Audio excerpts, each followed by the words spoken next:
ચલો હવે આપણે ચાલુ કરીએ છીએ સ્વાધ્યાય 14.1 બરાબર, ધોરણ 10નું સંભાવના.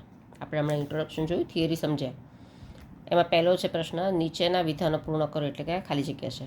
પહેલી ખાલી જગ્યા છે, ઘટના ઈની સંભાવના વત્તા ઘટના ઈ નહીંની સંભાવના બરાબર કેટલા? તો આપણે જોયું હતું ને, P of A plus P of A bar બરાબર કેટલા થાય? 1 થાય. હે ને? એટલે બે ઘટનાઓનો સરવાળો હંમેશા કેટલો થાય? 1 થાય. તો અહીંયા જવાબમાં શું આવશે? 1 આવશે. શું આવશે? અહીંયા આવશે 1 થાય છે, 1 આવશે.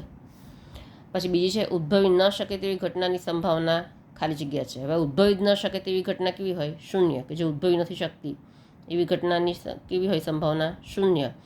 આવી ઘટનાને ખાલી જગ્યા કહે છે. તો જે ઉદ્ભવી ન શકે એવી ઘટનાને શું કહે છે? જેની સંભાવના 0 હોય ને શું કહે છે? અશક્ય ઘટના. શું કહે છે? અશક્ય ઘટના. અશક્ય ઘટના કહે છે. બરાબર.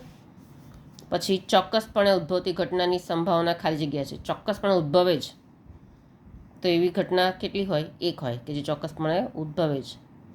તો આવી ઘટનાને ખાલી જગ્યા કહે છે. તો આવી ઘટનાને શું કહે છે? ચોક્કસ ઘટના અથવા તો નિશ્ચિત ઘટના. શું કહે છે આવી ઘટનાને? ચોક્કસ અથવા તો નિશ્ચિત ઘટના કહે છે. ચોક્કસ ઘટના કહે છે અથવા તો નિશ્ચિત ઘટના પણ લખી શકાય. ચોથી છે, પ્રયોગની તમામ મૂળભૂત ઘટનાઓની સંખ્યાઓનો સરવાળો. હવે જ્યાં ઘટનાઓનો સરવાળો આવે તે હંમેશા જવાબ શું આવશે? 1 જ આવશે. બરાબર. ઘટનાઓની સંખ્યાઓનો સરવાળો, જ્યાં ઘટનાઓની સરવાળો કરવાનો આવે તે જવાબ શું આવશે? 1 આવશે. પછી છે, ઘટનાની સંભાવના ખાલી જગ્યાથી મોટી અથવા તો તેના જેટલી અને ખાલી જગ્યાથી નાની અથવા તો તેના જેટલી હોય.